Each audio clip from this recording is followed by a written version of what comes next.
Hestamennskan hefur alltaf verið vinsæl íþrótt en vinsældir hennar meðal kvenfólks hafa aukist á undanförnum árum. Kvennareið Hestamannafélagsins Mána til dæmis árlegur viðburður og þá koma konur saman og ríða út og klæðast jafnvel óvanalegum fatnaði. Sjónvarp Víkurfrétta leit við og ræddi við 2 hestakonur. Þetta fyrir allt Reykjanesið.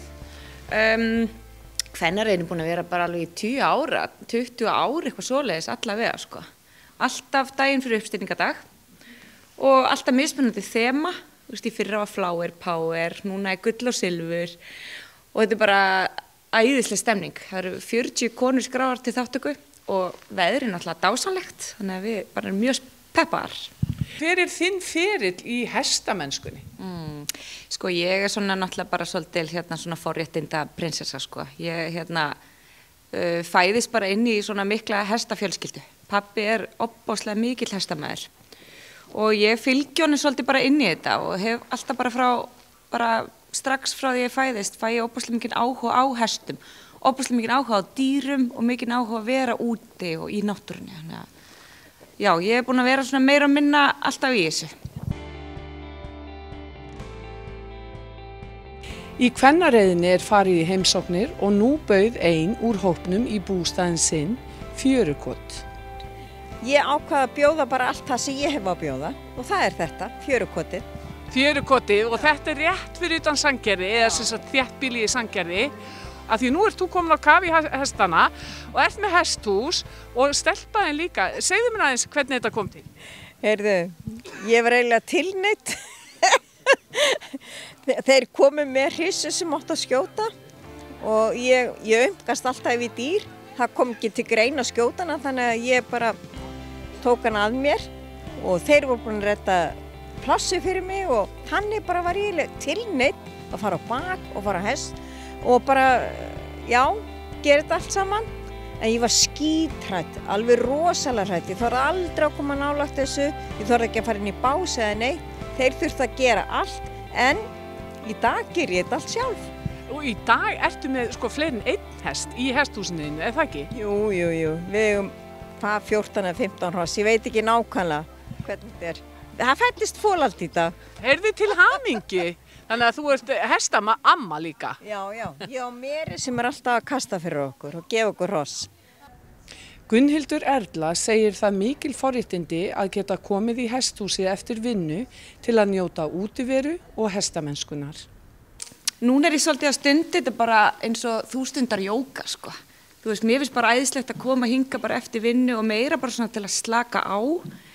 En ekki í þessu sem svona mjög krefjandi sport í dag.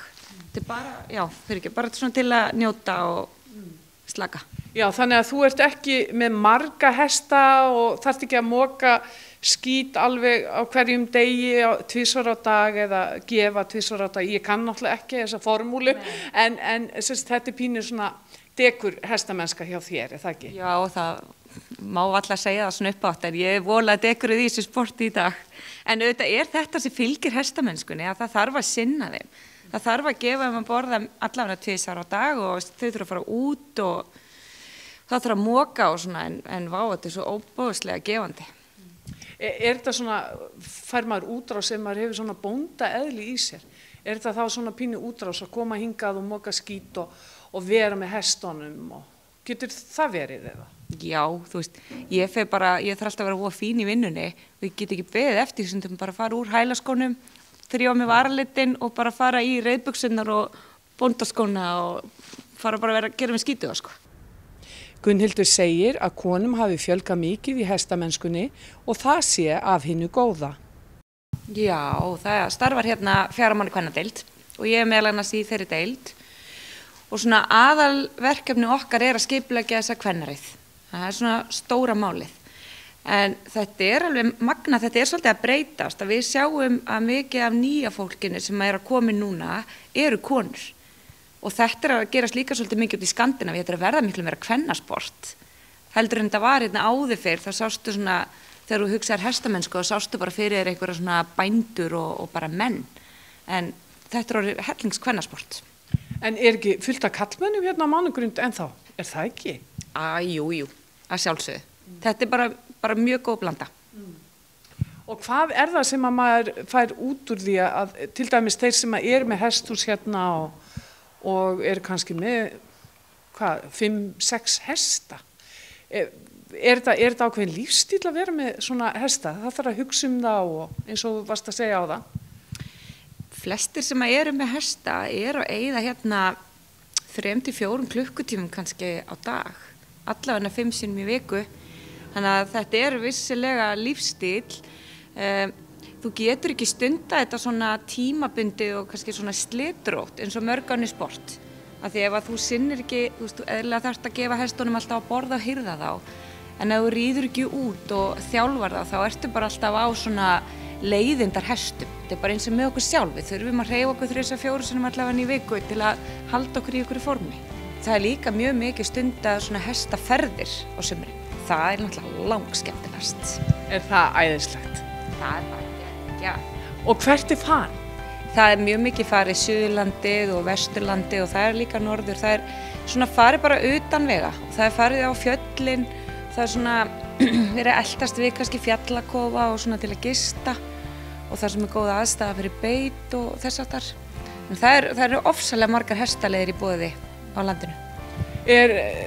Hestamannafélagi hér út á Mánagrund duglegt að fara í einhverja svona ferð á sumrin?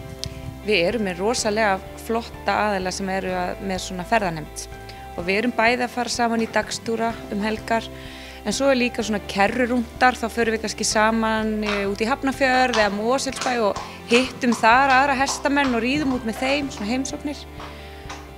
Í fyrra fór ég í dagsferð á Þingvelli með Hestamannafélaginu Mána og riðum út þar í heilan dag. Æðislegt.